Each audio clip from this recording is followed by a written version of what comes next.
Bonjour, il m'a paru intéressant aujourd'hui de vous proposer un extrait du livre de Sylvie Simon, le premier écrit sur la vaccination après qu'elle ait écrit à la fin des années 90 également La mafia médicale. Donc ce premier livre de Sylvie Simon sur la vaccination qui s'intitule, comme vous l'avez à l'écran en haut à gauche, Vaccination.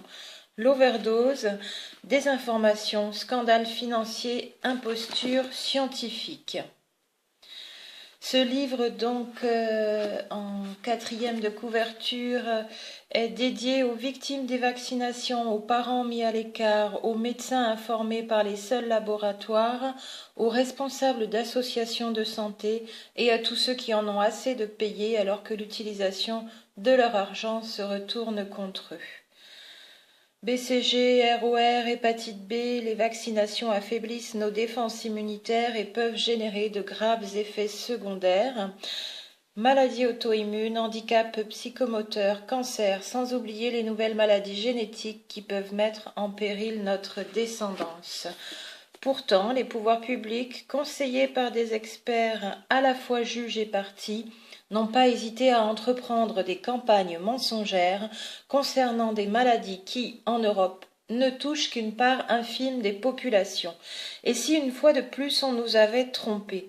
Tout au long de son enquête, Sylvie Simon apporte des informations sensibles étayées par les propos de médecins, de biologistes, de chercheurs qui prennent le risque de dénoncer cette imposture scientifique et les scandales financiers qui y sont liés. Vaccination l'overdose donc a été édité en 1999 aux éditions Déjà. Cette quatrième de couverture donc présente aussi Sylvie Simon, journaliste, auteur de La dictature médico-scientifique. Pardon, je vous ai dit La mafia médicale en début de lecture. La mafia médicale, c'est bien sûr Ghislaine Saint-Pierre-Lanctot. Le premier livre de Sylvie Simon, donc avant celui-ci, Vaccination l'overdose, c'est La dictature médico-scientifique, enquête exemplaire sur les dérives des systèmes de santé, aux éditions Filipacci en 1997. Pour cet extrait, nous nous rendons à la page 63 et au chapitre qui titre « Les risques vaccinaux ». Avec une citation en début de chapitre. Jadis, la tyrannie résidait dans l'égoïsme des princes aux dépens de la multitude des hommes. Aujourd'hui, elle est dans l'avilissement et l'asservissement de la personne humaine au nom de la collectivité. Citation du docteur Joseph Roy. On met toujours l'accent sur les dangers des maladies infectieuses, on dramatise souvent leurs conséquences, mais jamais on ne fait allusion à d'éventuels effets nocifs des vaccins. Or, un vaccin est un agent infectieux qui doit conserver une certaine virulence pour être actif, et tout se joue entre cette virulence et la capacité de résistance du sujet qu'on ignore généralement au moment de la vaccination. Aussi bien chaque vaccin représente-t-il une véritable expérience principalement à long terme, car la virulence du germe peut s'accroître et devenir pathogène. Ces effets toxiques restent un sujet tabou que de nombreux praticiens refusent d'aborder, sans doute parce qu'ils n'ont pas conscience de l'importance comme de la diversité des effets secondaires recensés. Lorsqu'on écrit qu'aucune réaction secondaire n'a été signalée, cela ne veut pas dire qu'il n'en existe pas, mais seulement qu'aucune étude n'a été entreprise et ou publiée sur le sujet. Les réactions vaccinales échappent souvent à toute règle, elles sont imprévisibles. La détérioration du terrain du vacciné est difficile à évaluer et, de toute manière, il ne faut pas ébruiter les accidents. Il est fortement déconseillé de les porter à la connaissance du public car cela pourrait installer un climat de méfiance qui risquerait de détourner les gens de la vaccination. Dans le British Medical Journal du 17 juillet 1971, le professeur George Dick, immunologiste à l'hôpital du Middlesex, constatait: peu de médecins sont disposés à attribuer un décès ou une complication à une méthode qu'ils ont eux-mêmes recommandée, et à laquelle il croit. Dans Les vaccinations, prévention ou agression, Marie-Thérèse Quentin dénonce: au congrès de l'Académie américaine de pédiatrie en 1982, il fut proposé par certains médecins d'avertir les parents des dangers des vaccinations. Probablement est-ce que les parents furent jugés inaptes et non responsables, car la résolution fut rejetée. Dans son dictionnaire de la médecine écologique, le docteur Joseph Lévy énumère les nombreux facteurs toxiques qui favorisent l'apparition de la sclérose en plaques. Il cite, entre autres, l'abus de vaccins et de sérums qui jouent probablement aussi un rôle. En effet, d'après un immunologiste réputé, le professeur A. Good, l'utilisation de sérums et vaccins animaux provoque la transformation des lymphocytes humains en lymphocytes animaux. De tels lymphocytes attaquent les cellules humaines comme s'il s'agissait de corps étrangers à éliminer. Isabelle Robard, avocate spécialiste des affaires médicales, fait remarquer: en 1991, le ministère de la Santé estimait les risques d'encéphalite post-vaccinale, vaccin antivariolique, à 1 sur 400 000. Alors que dans les États membres de la CEE, la Communauté économique européenne, l'estimation est de 1 risque sur 10 000. Le ministère français ne comptabilise en réalité que les accidents donnant lieu à des poursuites devant les tribunaux. Point d'exclamation. La disparité de ces chiffres illustre bien qu'on peut les manipuler, eux aussi, à volonté. En outre, chaque fois que le ministère de la Santé est attaqué dans le cadre des accidents post-vaccinaux, il oppose l'absence de lien direct entre la vaccination et l'accident, parle de simple coïncidence, et lorsque le tribunal administratif donne raison aux plaignants, l'État, cependant condamné, néglige de verser les sommes dues aux victimes, souvent démunies, qui doivent multiplier les démarches pour faire appliquer le jugement. C'est pour cette raison que, la plupart du temps, elles reculent devant ces procédures interminables et onéreuses. Toutes ces contraintes ont pour effet de minimiser le nombre officiel des victimes, en particulier lorsqu'il s'agit d'un décès.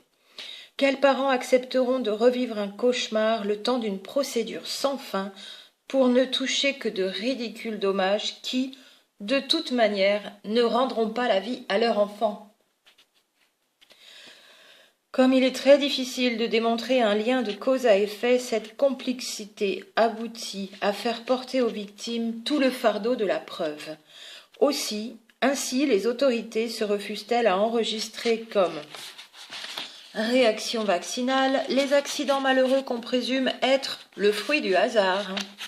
Faute de preuves juridiquement défendables, un grand nombre de complications vaccinales ne sont pas rapportées officiellement. Dans le magazine Vous et votre santé, hors série numéro 4 de 1995, le docteur Marie-Bénédicte Ibon explique: le système immunitaire de l'enfant mûrit lentement, depuis l'apparition chez l'embryon des premières cellules souches de la moelle jusqu'à l'âge de 10-12 ans, avant d'acquérir sa structure adulte. Ce système ne devient fonctionnel que très tard, vers 10-12 ans, et pourtant nos enfants absorbent de 0 à 2 ans 10 informations vaccinales, voire plus en cas de rappel. Ça, c'était écrit en 1999, pour précision. Qui fera le lien avec les problèmes de croissance, de dyslexie, d'hypernervosité, de troubles caractériels, de diabète, les maladies qui surviennent 7 à 10 ans plus tard? Pourquoi ne pas laisser ces maladies s'exprimer naturellement par voie épidémique? Donc les maladies infantiles, bien sûr.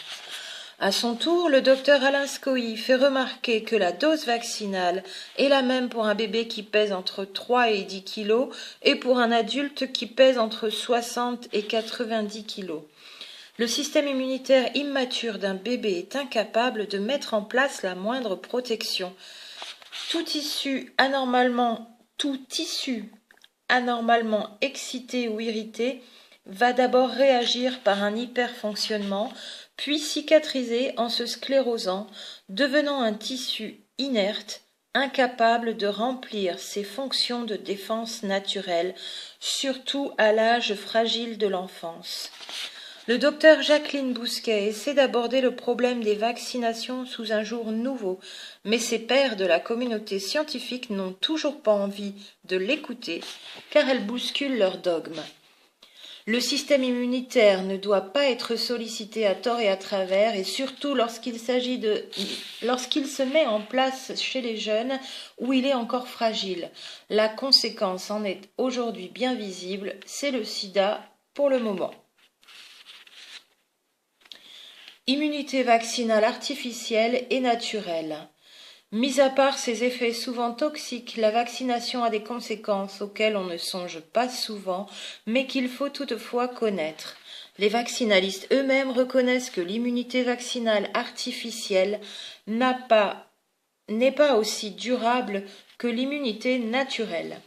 Ce qui fait que, de nos jours, les adultes contractent la coqueluche à un âge où les complications sont plus fréquentes.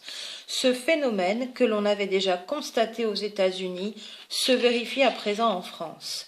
Dans un article paru le 1er septembre 1994 et ayant pour titre « Voici le temps des supermicrobes », le Nouvel Observateur dressait un tableau saisissant des calamités prévisibles au cours des prochaines années. 1994, il y a 23 ans donc, pour la prévision des calamités des prochaines années. Donc on y est dans les prochaines années.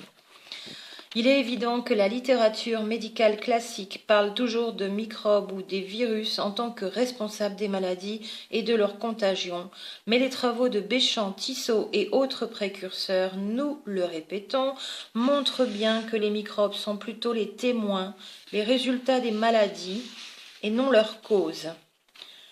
J'ajouterais même donc pour ma part personnellement des messagers ou des nettoyeurs selon la situation pour la fonction des microbes.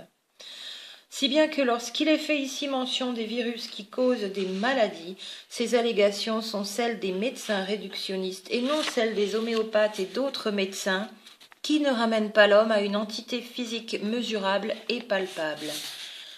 Louis-Claude Vincent, ancien professeur de l'école d'anthropologie de Paris, a conçu une méthode bioélectronique qui permet de définir l'état de santé des individus par des données physico-chimiques grâce à 3 paramètres mesurés dans le sang, la salive et l'urine. Sa méthode a intéressé les grands noms de la médecine et de la biologie, mais elle n'a pas eu en France le retentissement qu'elle méritait. Cependant, elle est sérieusement implantée en Allemagne et aux États-Unis, la NASA utilisant cette méthode dans le contrôle de l'état de santé des cosmonautes lors des voyages spatiaux.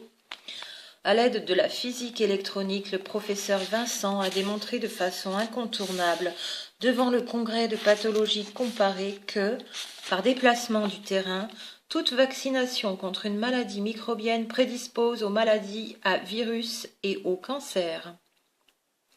La vaccination antipoliomyélitique prédisposerait à la tuberculose. Le professeur Jean Dosset, prix Nobel de médecine en 1980 pour la découverte du système HLA, détermination du groupe cellulaire, déclarait à cette époque à Montréal: la vaccination des enfants contre toute une série de maladies pourrait bientôt être une pratique du passé. Les vaccins ne seront alors administrés que pour des maladies à risque élevé. Nous sommes à la veille d'une nouvelle époque où chacun recevra un traitement personnalisé. C'est une citation du professeur Dosset, donc prix Nobel de médecine en 1980. Et dans le magazine Vous et votre santé, Louis Bon de Brouvert lance lui aussi un véritable cri d'alarme.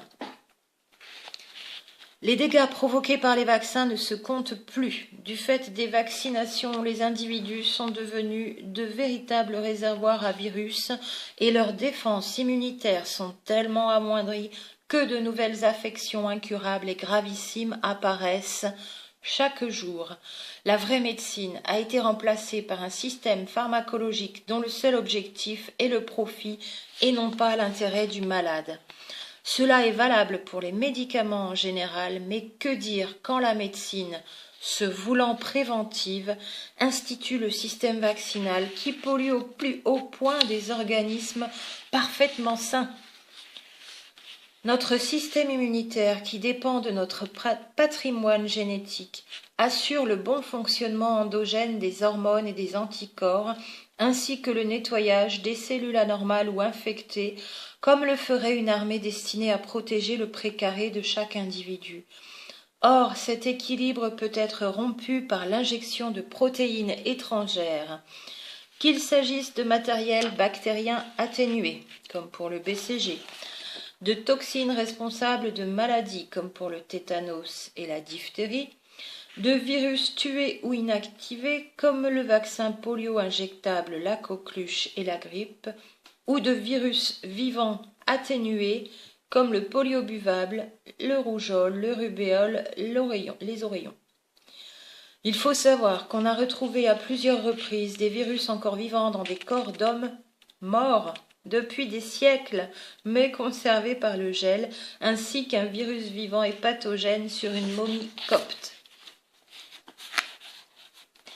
Les virus peuvent retrouver leur virulence. Le 19 février 1985, le magazine médical Le Généraliste nous mettait en garde. Un virus, même atténué, peut reprendre sa virulence. C'est notamment le cas du virus polio-vaccinal, qui redevient pathogène après son passage dans l'intestin et contribue à contaminer l'entourage. Les cas de polio chez les contacts des vaccinés par le vaccin oral sont bien connus. Paru donc dans le magazine médical Le Généraliste le 19 février 1985. À propos de ces virus atténués, dans son livre Tutoyer le virus, Lise Thierry, professeure de microbiologie en Belgique et conseiller scientifique au ministère de la Santé belge, estime qu'ils ont été atténués un peu à la grâce du hasard. Ces virus pourraient-ils être, par la grâce du hasard, moins atténués qu'on pourrait essayer de nous le faire croire. Déjà en décembre 1964, dans le Maroc médical, numéro 43, le docteur Garcia Silva déclarait « Il n'existe aucune souche vaccinale issue des singes qui soit dépourvue de virulence neurologique ». Le professeur Delong, virologue et immunologue de l'Université de Toledo aux États-Unis, s'est longuement penché sur le problème des vaccins à virus vivants.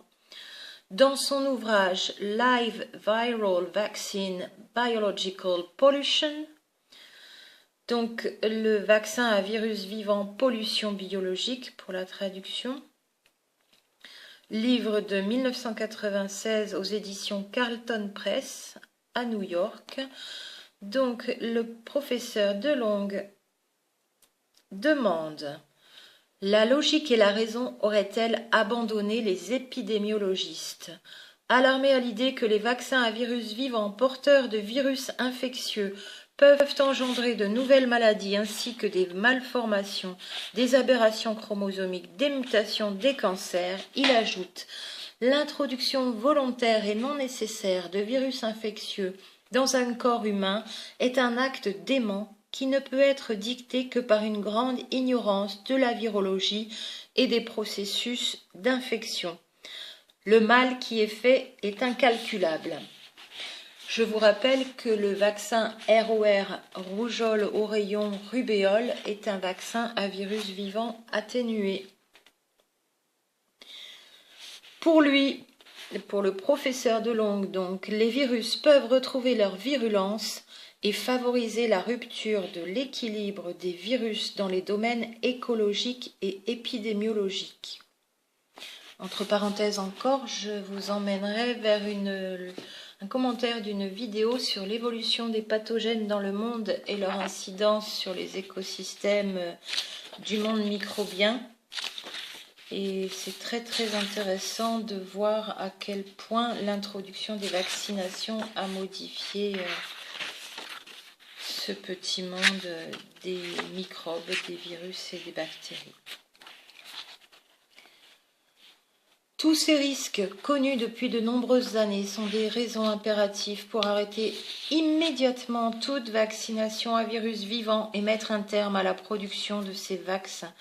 De son point de vue d'immunologue, le professeur Delong trouve inconcevable que la plupart des promoteurs de vaccins ignorent ce que les virologues ont découvert sur les virus et les infections virales et qu'ils continuent sans aucun scrupule d'infecter des humains avec des virus vivants au nom de l'immunologie.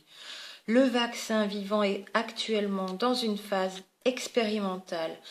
Pouvons-nous espérer que la raison l'emportera et que ce type de vaccin ne sera plus jamais utilisé ? Les Français sont moins catégoriques. Sont-ils aussi sincères ? De toute manière, ils sont beaucoup plus prudents dans leurs déclarations. Lorsqu'en mars 1987, la revue Que choisir demanda au docteur Louis Léry, chef du service des vaccinations de l'Institut Pasteur de Lyon, si on allergisait les populations en voulant renforcer leurs moyens de défense, il répondit prudemment. La question reste posée, mais je me garderai bien de lui donner une réponse. Il ajouta toutefois, mais si l'on vaccine contre la diphtérie, le tétanos, la polio, la coqueluche et l'hépatite B, l'ensemble représente tout de même 8 mg d'hydroxyde d'aluminium, alors qu'au moins on ne vaccine pas les enfants allergiques avec ces types de vaccins. Point d'exclamation.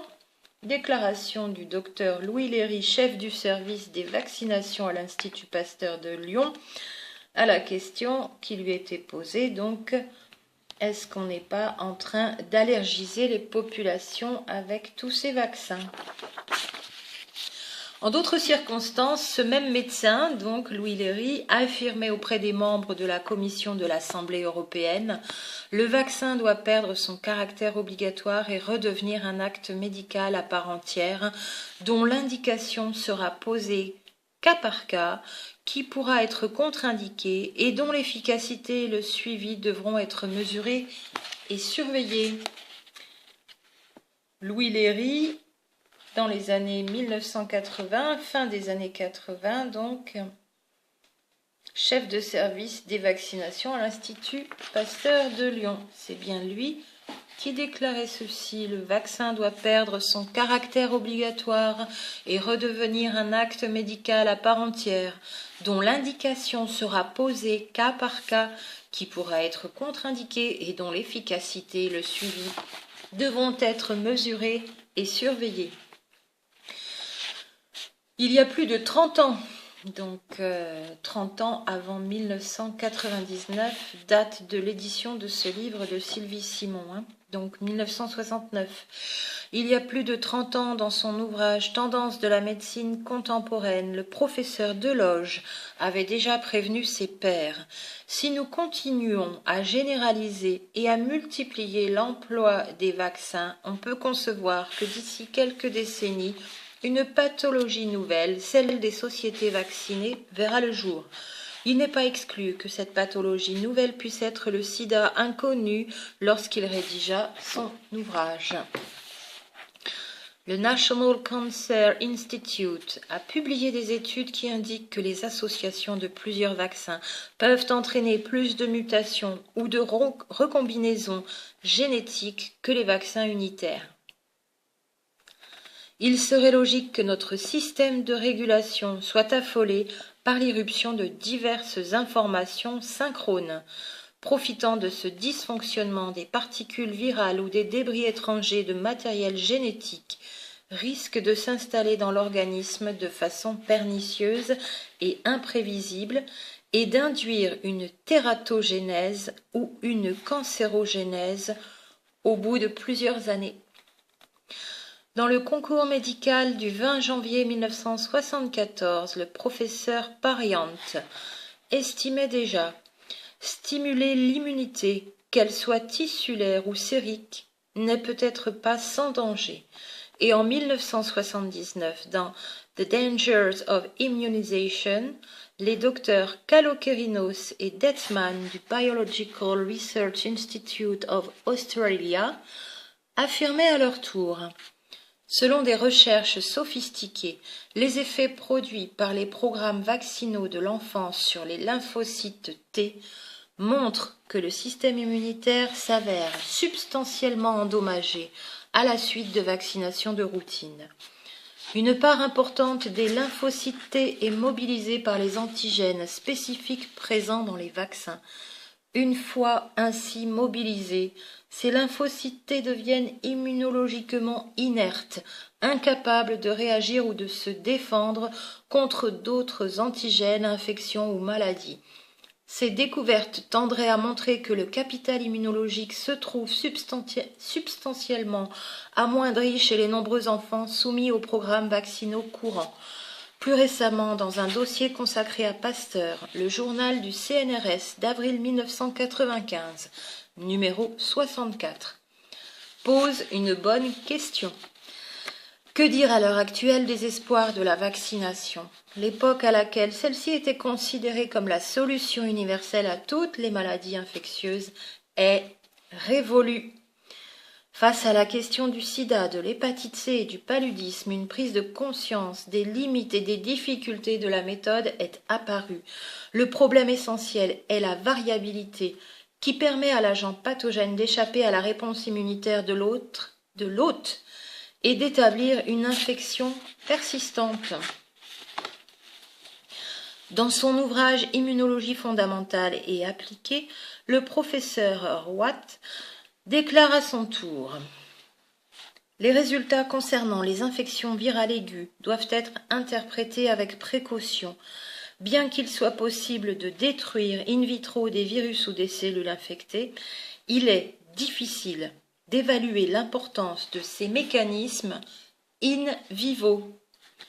Ce problème est crucial pour la vaccination, puisque nous ne connaissons pas les fonctions effectrices qui constituent le mécanisme de protection normale contre les infections virales chez l'homme. La production de vaccins reste empirique. Il existe toujours le danger d'activer des fonctions effectrices inappropriées, provoquant des maladies plus sévères et un état immunopathologique. Fin de cette lecture, donc en page 74 du livre de Sylvie Simon, édité en 1999 aux éditions Déjà, Vaccination, l'overdose. Vous avez aussi à l'écran quelques-uns de ses autres livres, et notamment Vaccins, mensonges et propagande et les 10 plus gros mensonges sur les vaccins. En vous souhaitant une bonne réflexion, à très bientôt.